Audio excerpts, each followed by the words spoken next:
Ani Dolinar ni nikoli dolg čas, igralstvo pa je hkrati pomeni vse in nič. Mene zanima raziskovanje, učenje, odkrivanje. To je to, kar me v bistvu v igralskem poklicu najbolj vznemirja. Igralski poklic je lahko včasih tudi naporen.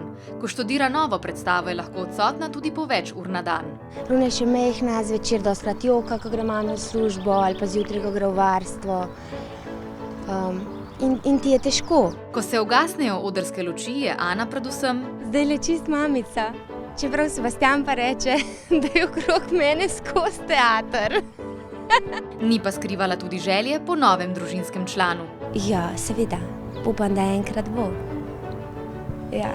Ana je zadnje čase prosta šele takrat, ko gre na predstavo. Zdaj, ker nimam vaj, ker sem dopoldan lahko z Ronjo, popoldan z Ronjo, tudi veliko večerov z njo in nimam slabe vesti, ko imam predstavo iti od doma, grem s strašnim veseljem.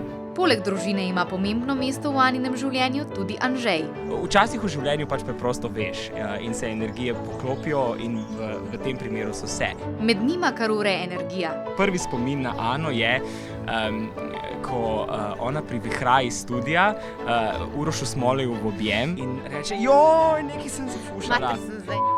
Nekaj takega. In spomnim se, da je Uroš Smolej v tistem trenutku rekel, lej, vse v redu, to je tvoj trademark. Skupaj se zelo zabavata. Oba so še vedno 22, ampak poznava se pa že malo morje let.